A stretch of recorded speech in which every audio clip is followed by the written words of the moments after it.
The thing I love about podcasting, it's a diversion, right? So whatever's going on in anybody's day today, you have this podcast as a diversion. So, you know, it's Star Trek, right? That's what we love to talk about. That's what we love to explore. And I'm Bruce Gibson here on Positively Trek. And with me is our famous, wonderful, great co-host, Dan Gunther. How are you? Oh, I thought you were introducing someone else. I was like, oh, who has Bruce brought on? That's, but thank you. Yes, no, happy to be here as always. And yeah, I can't imagine anything else I'd be thinking about or doing today. So definitely happy to be talking about Star Trek. Wow. I do want to introduce our great and wonderful best co-host ever. Wow. To our other co-host, you're the best ever too. But we have Katie Nickolaou here. Katie, how are you? Hi. Oh, you know what, Dan? You got the best one. I'm the best guest, maybe? No. But I'll take the praise. Thank you for having me on. Yes. Thank you so much. Thank you so much for being here. Hey, let's talk Star Trek. So, guys, here's the thing. There isn't a whole lot of news going right now, which is really strange when you think about it, because we've got all this new Discovery coming out, you know? And it's weird when there's not a whole lot of news, except what is news is just talking about Discovery. And so we've had several of our actor friends from the show out there talking to the media about Discovery and their thoughts and such. So we're going to touch on that. And also we have a bit of new product news. There's some new merchandise out there that's related to Discovery in action figures. And we'll touch on that later too. So it's all Discovery in this episode, unless you guys have something else you want to talk, bring up any other Star Trek stuff, but it's all about Discovery right now. That being said, Doug Jones, he's jumping into the future. Yes, the man who plays Saru, Captain Saru, that is. And if you haven't watched episode 3 of season 3, well, there's your spoiler. So, but we kind of saw that in the trailers anyway. So, but Doug Jones spoke with Collider. They interviewed him, and this is what he said, quote, and I'm not going to do the voice of Doug Jones. So, quote, "The show has massively changed. We are boldly going where no Star Trek series has gone before, and that was a permanent jump to the future, 930 years. So not just a couple of years. We went to the whole new era with a new set of rules, new customs, new everything. What this did for the writers, though, we were playing 10 years before the original series in the first 2 seasons. We started having to adhere to canon and making sure everything we were doing didn't affect later seasons in canon and storylines that have been already filmed. Now we've jumped ahead to where the writers have freedom to create from the ground up. That's exciting, and we'll explore new worlds and new creatures and, of course, the nostalgia of all the species you know already." Okay, so here's the thing. I get him saying all this about, it frees us up, and I've heard this talked about before. The canon, it gets us away from all that, and we can explore and do things on our own and whatnot, tied down to this canon thing. But the thing is, it's like, well, isn't that what they're going to do with Strange New Worlds? I mean, they're in that same situation. I mean, they're just less than 10 years from the original series, and they're going to be held down. So you're telling me you can't be creative enough with stories that you have to jump it to the future? I mean, I don't know.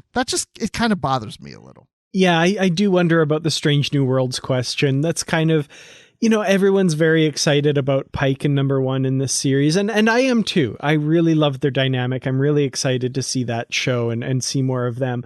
But yeah, this has always been in the back of my mind is if they had difficulty with Discovery and decided that they didn't want to deal with that problem, I think, becomes more so when you're talking about Pike and the Enterprise, which is more closely tied to the canon that we've seen in the past. So, I have faith in the writers. I think they're going to come up with some really interesting ideas and make it all fit within canon and that sort of thing.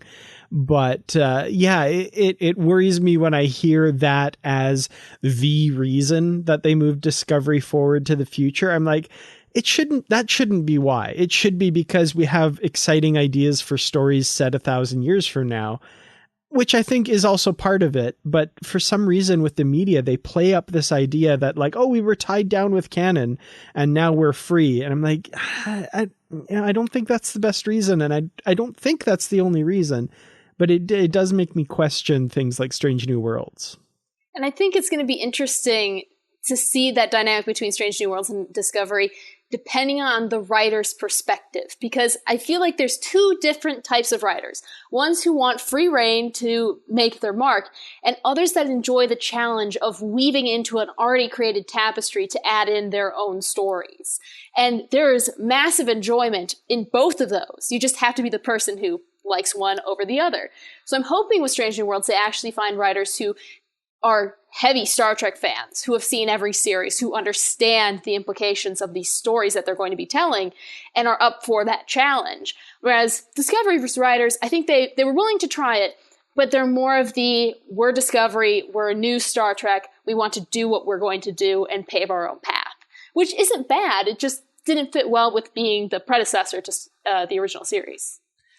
And what I hear from these comments about putting it into the future to get away from canon is that the creators and the showrunners are saying, you know what, we kind of came into Discovery because it was supposed to be different people doing this, and they chose to make this 10 years before TOS, where we would have preferred to move it past Voyager, sometime after that.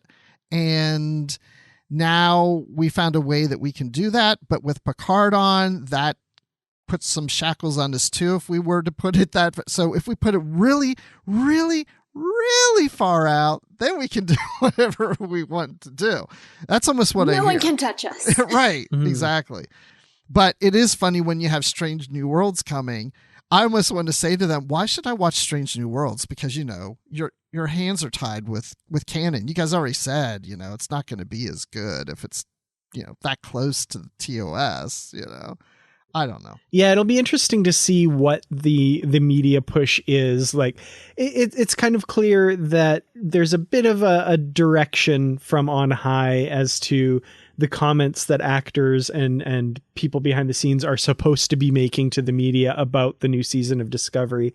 So I'm really curious, as we get closer to Strange New Worlds coming, what that direction is going to be and how they're going to be telling the actors on the show to spin it when they have to talk to people like Collider and ET and stuff like that. So it's going to be a different narrative. I think we'll not hear a lot about canon. We'll instead hear about, I don't know. My guess is like classic Star Trek, Planet of the Week, adventure. Like that's going to be like, let's focus on that and not bring this part of it up.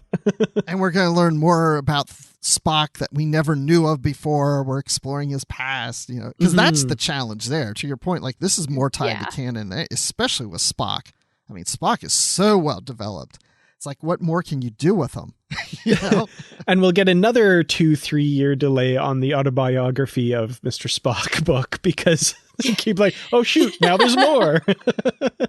Yeah, that's the one thing about the autobiography of Catherine Janeway that's out by Una McCormick is that, well, we also find out that Janeway is going to be in Prodigy, and I'm sure that's not in the book. So, we're getting into these weird situations now when we have new content coming on screen when it relates to books. So, but we'll talk to Una about that later because she's going to be on a future episode here talking about her book. I already have that written down as a question. Excellent.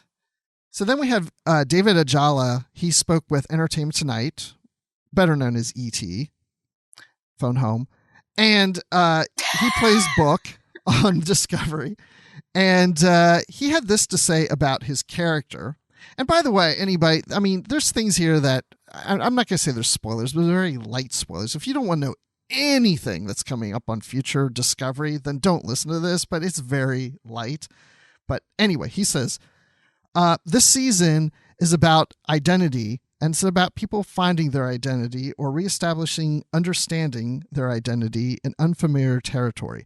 Booker is someone who is having to reassess certain things about his own identity, and that only comes about because of the first meeting with Michael Burnham. Throughout the season, we will see more of his backstory being unraveled. And there are specific episodes where it's fully Book's world, going to where he came from, which I am really excited about. There's one specific episode where we take him home. So we're going to the Book home. Interesting. I like that. There's hints in that first episode too about his family and what they're like. So I'm curious if we'll see that, because they're very much unlike books. So this sounds really fascinating. I think it would work well if they're trying to reestablish the Federation to go after a family of poachers where they know they are and they know they could probably stop them and help out a friend in the meantime. So I'm hoping they take that route. That'd be nice to see. Yeah, Kate, remember that scene when he takes the creature to that planet to reunite with its species, and how colorful the world was with the red leaves? And you like color in your episodes. It was beautiful. I love seeing the colorful side of Trek, because it's sci-fi. You're going to different planets. You can make the leaves red, or you can make them purple. And it's just so vibrant, and it shows the life and the optimism. And that's why I love that scene in the reunification of this animal with its species. It is happy. They're doing some good. And Star Trek is good. So hopefully that we'll see more colorful leaves in the future. When you see things like that, a different planet, when you see all the leaves a certain color, being a meteorologist, when you see stuff like that, does your mind start working about the environment? Oh, it totally does. Because ever since I started watching Star Trek, I'm thinking, okay, they have to have like a meteorologist, right? You have to plan the away missions. You have to make sure that the weather's good. They have to wear jackets, sort of, things like that. And when I see these new planets, I see these new species, and I instantly think, oh, there must be an aquifer there. It's not a desert climate. And it's just subconsciously that I've been thinking about the weather for so long, it just happens. Yeah, my daughter says she wants to be a fashion designer, and everything she looks at, she says she can't help but think of fashion. And it's just... Exactly. I don't have that problem. Yeah. What, you don't think about podcasts with everything that you see? No. But I think of Star Trek and everything I see. Oh, there you go. Not even that. There you go. Not really. Well, anyway, but I'm excited to see about the home planet, a book, because I love the fact that taking this character in a direction of not being from Earth, but still being human. Plus, he has that special ability where he's communicating with nature and these species and stuff. And I'm curious to see more about that. So I was just pleasantly happy to hear Burnham say he's human, but he's not from Earth, and that he's never been to Earth. Mm-hmm. He still hasn't put his feet on the planet yet, And I wonder, I hope we get that story behind his name, Cleveland Booker, because there's a story there, like Burnham says. His family's from Cleveland. I would be so disappointed if that was just the entire backstory. We're from Cleveland. What about it? The only piece of relics from the past that they have of past culture are like episodes of the Drew Carey Show, and they sing Cleveland Rocks or something. That's probably it. Or they're big Cleveland Browns fans. They're still playing, Like, why not? And they like to read books, so they gave him the nickname Book, Even though his last name's Booker, it's just a coincidence. That just shows you right now, this is probably what goes on in the writer's room. These kind of conversations. And they're probably joking about it, but every once in a while when they're joking about something, they might say, but you know what? That actually would be kind of cool. Let's go ahead and put that in there. They're from Cleveland. Why not call his son the son Cleveland? Why not? Oh gosh, I would have questions if that were the case. Okay, so Entertainment Tonight also spoke with Blu del Barrio about her character of Adira. So I'm just gonna they've referred to the character with the pronouns her, but Blu del Barrio goes by they them. True. Sorry. That's what I was wondering. Yeah. Yes, you're right. Yeah, and I thought it was interesting too that the character goes by her, and they brought in a actor who goes by they them. Mm-hmm. I'm thinking that the character will too. They're just going to correct somebody at some point, and it's going to be a teaching moment. That's my guess. I don't know, but and that's a good point, because when we made the announcement about them coming onto the series, you're right. Blu refers to themselves as them, they, whatever. But in the episode, I was surprised that the character of Adira was referred to as her and she. So now I'm talking about this actor, her and she, even though they go by they and not him and her and whatever. It's like, I'm so confused right now. But that's the thing about this Entertainment Tonight interview, because Blu says that they've been exploring themselves for a while. So here's a quote. The whole year before I got this job, I was struggling a lot with trying to understand who I was and struggling a lot with my gender. I was questioning a lot of things, and I started auditioning for non-binary roles because I knew I wasn't cisgender and I was trying to figure myself out. I kept getting drawn into wanting to play non-binary role, probably because I wanted to be able to explore myself that way, but I wasn't really telling anyone about it. So getting this job and getting to play Adira was really overwhelming at first, but overall a massive blessing because it allowed me to explore myself. I've grown alongside Adira. It's a really strange way for it to happen, but I'm so glad it has. It's given me a community of people here who are incredibly supportive of me. Wilson, Anthony, and Ian Alexander, who we'll see later as the Trill, are my rocks here, and they've helped me through a lot of stuff, and I couldn't go through it myself alone. So I like the idea that the character is going on the same journey. Like they're doing this together. Mm-hmm. So when we see Adira refer to her and she, that tells me Blu was referred to as her and she, and we're going through that journey of going to thee and them. Not thee, but they and them. It's like some kind of Shakespearean thee, I am There thee, whatever. But here's what Blu says later about the pronouns. The use of these pronouns were really important to me. I care a lot about an accurate representation of Indira and trans representation especially. Because I wasn't fully out to a lot of my family and some of my friends still, I didn't feel comfortable right off the bat having everyone use they, them pronouns for Indira because I wasn't out to everyone yet. So I wanted to wait until I was in a place where I could talk to my family and friends and tell them who I was. At that point, I could then feel that this was now an accurate way for me to represent Indira on screen as well because I'm there too. I didn't want to rush it. I didn't want to put pressure on myself. So it sounds like, Dan, to your point, we're going to get Indira discovering themselves and referring to themselves as they and them. Mm-hmm. Yeah, and I think that's a natural progression because if you see the character on the show, the way they present, your assumption when you meet that person would be she, her. And I think that's an interesting, if this is where they're going, and it sounds like it, that's an interesting learning thing for people in the audience who maybe don't have non-binary or don't have trans friends, for example. To kind of learn like, oh, this correcting on pronouns, it doesn't have to be a big, huge deal. It's just helping people feel comfortable about who they are and that sort of thing. So I think seeing that character be able to grow into that, I think that's a really interesting journey to see and whether that plays out the way we've speculated or not, I think that's an interesting way to go. And with a symbiont, of course, you add in the previous lives of the Trill that were hosting them. So if you want to change your identity, of course, adding in all these other personalities could impact how you feel you are. So I think they have a really good way of going after a subject that is very much a hot button topic in current society and normalizing it and making it like, this is why this is happening. This person feels this. This is why we're going with this. Mm. And it's a very nice progression. It's not... Sometimes I get very frustrated with TV shows that throw in the token character who's from the LGBTQ community.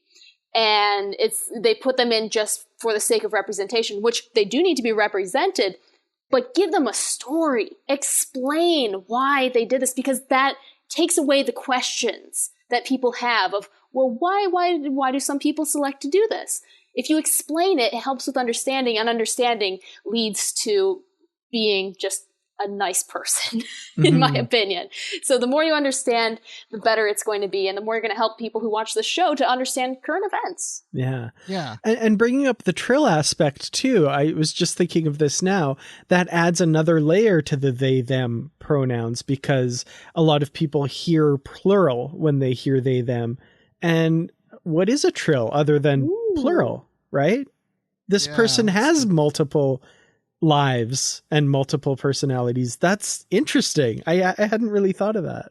Yeah, I hadn't either. That is a good point. Yeah.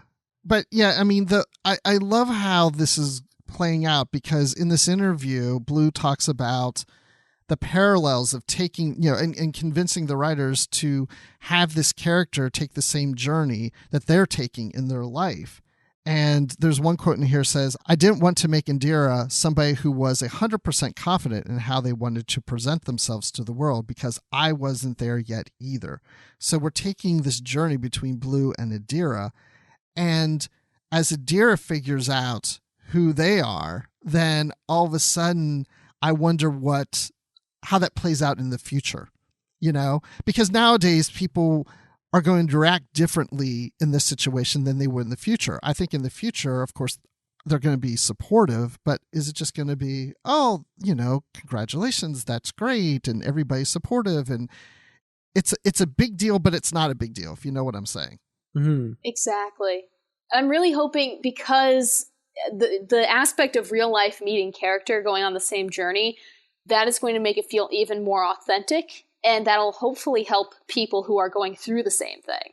I'm always of two minds of things, because I love the idea that we're in the future in Star Trek. So you get characters like Stamets and Culber, and it's not even remarked upon. It's just an aspect of their lives. They go off and have adventures that are unrelated to the fact that they're in a same-sex relationship. It's just not a big deal. But at the same time, yes, the show takes place in the 23rd and then now the 32nd century, but it's also a television show made for people in the 21st century who maybe don't have that understanding or that same level of, I hate the word tolerance, but I don't know what else to say there. So I think there is some, hand-holding, some explanation needed for audiences. But at the same time, I do want to see that reflected, that this is no big deal. This is just how things are. And everyone's really accepting of that, and kind of modeling that for the viewers in the 21st century who maybe aren't there yet, if that makes sense. Yeah, it's that delicate balance of, okay, this is a 21st century show, but it's also taking place in the future. And so we want to respond to it in a future way, but we also have to make it make sense for the viewer today to understand, whatever, without being too foreign. And that's just about on anything, Yeah, absolutely.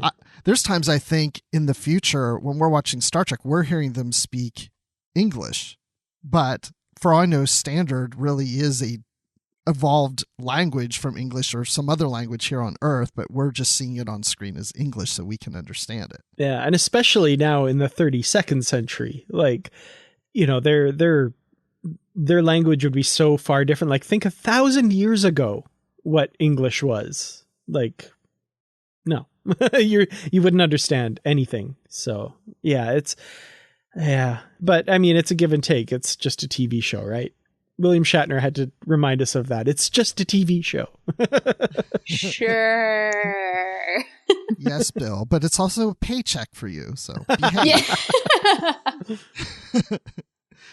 Speaking of paychecks, if you got paid this week and you want to buy something, there is something available now, because MEGO has come out with new action figures. And okay, I remember these MEGO figures from when I was a kid back in the whatever. And Nice. And I thought they were kind of cheap then. Actually, my brother, I just remembered this. I think my brother had a Spock MEGO figure. I didn't, but I think he did. May have had a Captain Kirk one, but I remember going and playing at a friend's house who had the little bridge set with the transporter, and you turned it around, made it look like they disappeared or whatever. Anyway, we got new figures coming out, and the first one to mention may be the first MEGO figure I ever buy, because it's Saru. And I'm like, if anytime I'm going to get a MEGO figure, it's at my age now. Not when I was a kid, and I wanted to be Saru. I'm so glad you said that, because I was thinking exactly the same thing. I've never been a fan of the I know they hold a special place in a lot of fans' hearts, but I'm going to say, maybe a little blasphemy, but I always thought they were a little cheap looking. I didn't really like them, that kind of thing.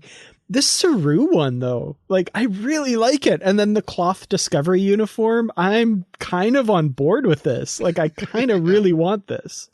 I'm looking at the pictures of it, and it's actually really well detailed and well painted as well. Yeah. Like, sometimes you get those action figures where you can tell they just had, like, this bulk spray paint assembly line. This one actually looks like they put time into it. Yeah, it looks really good. It does. This isn't anything I'm going to display. This is actually what I'm going to play with. So I had a MEGO Superman when I was a kid. That was my MEGO figure, and I flew that guy all over the place. I'm not gonna fly Saru everywhere. Maybe occasionally, just for fun. But yeah, I mean, yeah, it's not like these are high quality figures. I mean, you still might want to display them, of course, and you might want to keep it in the packaging and all that. But I'm just saying, it's not like these are like high end detailed figures. But for MEGO, for what it is, it does look really good. Mm-hmm. One thing that I have to wonder is how is it going to stand up? Because they have Saru's boots, the ones that look like they're defying the laws of physics. Yeah. So is it going to balance well, or is it going to be one of those action figures that just face plants every 5 seconds? I don't know why this just popped in my head, but when you're saying about Saru's boots, I thought if I could get a MEGO figure from one of the band members from Kiss, because they got strange boots, I would put those boots on Saru and have him wear Kiss boots, because they're very similar, and put the Saru boots on Gene Simmons of Kiss. This is really old school now. I'm just saying. Or Ace Frehley. Maybe we'll put an Ace Frehley. Anyway, that's a whole nother thing. So, okay, we also have Next Generation. But brother, when I was growing up, I was into, like, geeky stuff. My brother was into Kiss. That's why I know so much about Kiss. So, not only did my brother have those figures, but he didn't have these. These are coming out now too. I'm sorry. I just looked at the Jean-Luc Picard one, and he looks so pissed off. Yeah, his jaw is so, like, he's like clenching. I don't know what's going on there. Yeah, Imagine Q just popped up, and he's like, "What?" Exactly. His cheekbones are more pronounced than Saru's. Brilliant. Yeah, he really does. He looks like he's ready to attack. He's been working on that contouring. Just spot on. But yeah, we're getting Picard and Data from the TNG years. So those two uniforms. came out this past summer. Those are the old ones. Oh, those came out this summer. Yeah. Well, no wonder he's pissed off. Because I forgot. Okay, so those are out. Yes, earlier this summer they came out, and it says they're expanding into the Next Generation with Q in the judge robes, and also the Cutis of Borg. And you know what? He looks more pissed off as Jean-Luc than he does as the Cutis of Borg. What is going on here? Yeah, he looks kind of like at ease as Locutus. That's a little weird. But this Q one, I actually really like this one as well. Like I don't know, I might be coming around on the MEGO figures. Like, this one's not bad. I don't know. There's something about the red cloth with a white cuff that instantly made me think, why does Q have a Santa Claus hat? Yeah. Yeah. I mean, the Q one does look pretty good, that robe and everything. Again, but the Jean-Luc Picard one, I think I just need to get just because he cracks me up for some reason. It's gonna haunt you. It really is. Just keep it by your work desk, and anytime you don't do work, look up at it and feel the judgment. Makes you get back on track. Well, it says here that these are debuting at select Walmart stores in the United States. Now, what? So wait, they take a map of the United States and they select certain Walmart. We'll put one in this one, this one, this one. Just these people, the people in Spokane are really, really geeky. But I'm sure, of course, you can find them online somewhere. But yeah, okay, and it does say they will debut at Walmart, and they'll be coming to online retailers in weeks following. And in the UK, the Discovery figures will launch at BMM stores. So there you go. So you can find them out in the wilderness, but I bet it's going to be hard to find. I will be checking out Walmart just to see. So these are coming out. Let's see. I see here that Commander Michael Burnham and Captain Christopher Pike, that was announced. Those are coming out in first quarter of 2021. So it looks like that's when the rest of these are coming out too. But to Dan's point, Pissed Off Picard is already out there with data. You can already find Pissed Off Picard. Yep.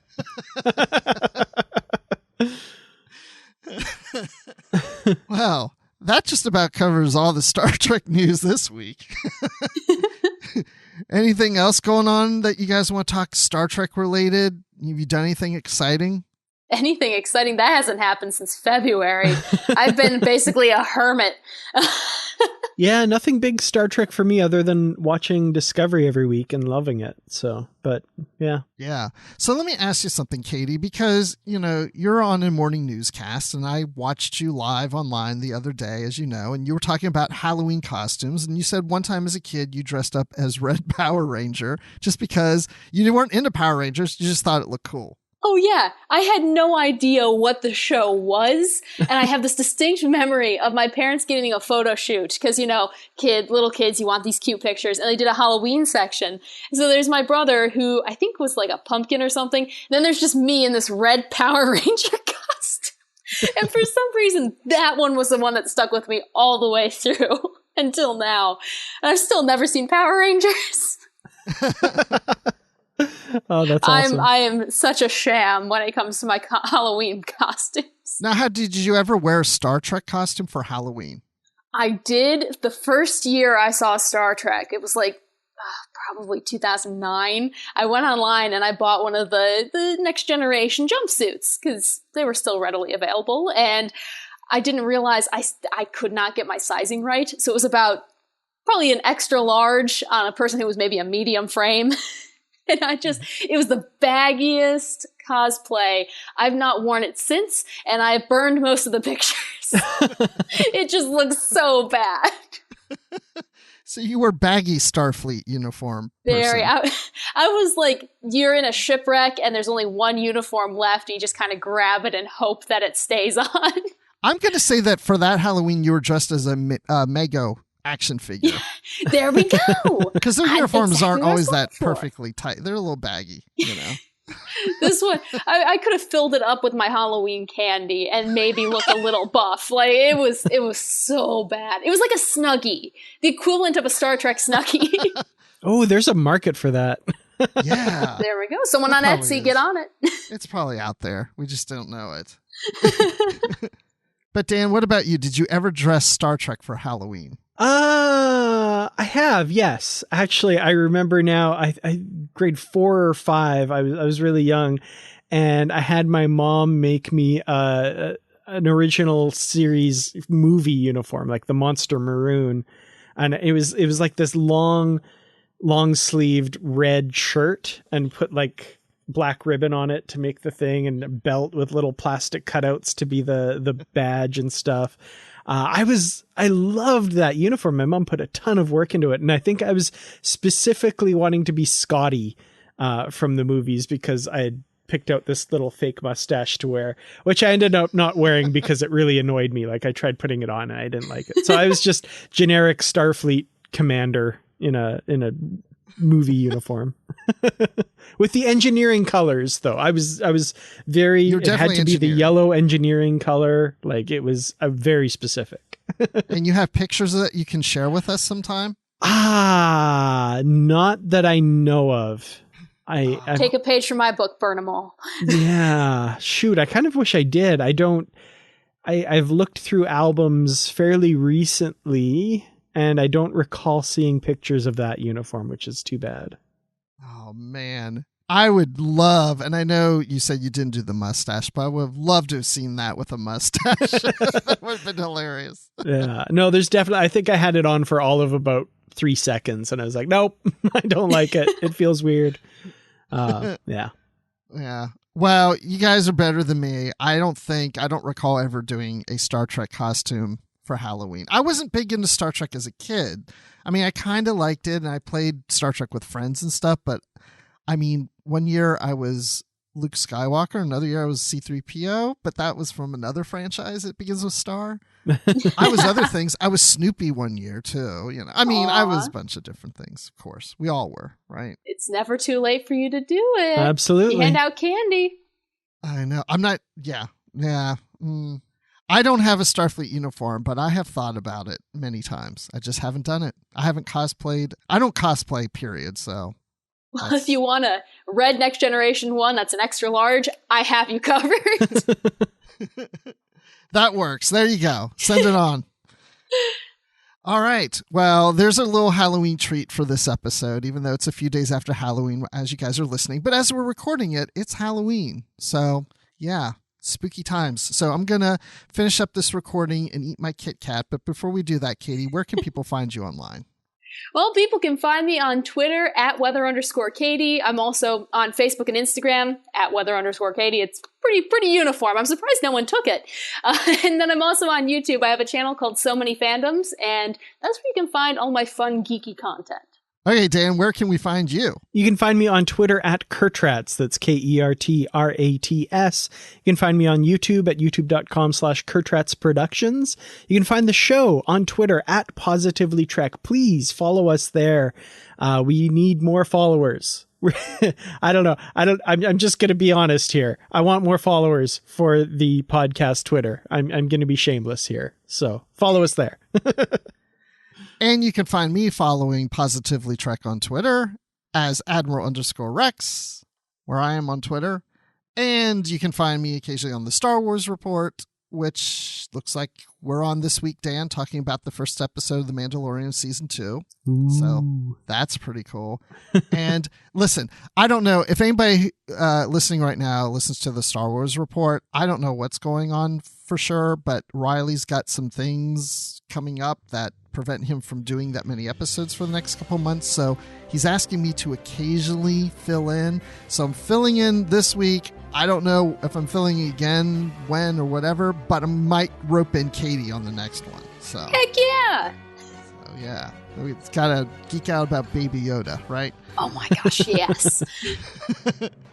All right. Well, thanks everyone for joining us. Until next time, you know what I want you to do? I want you to stay positive.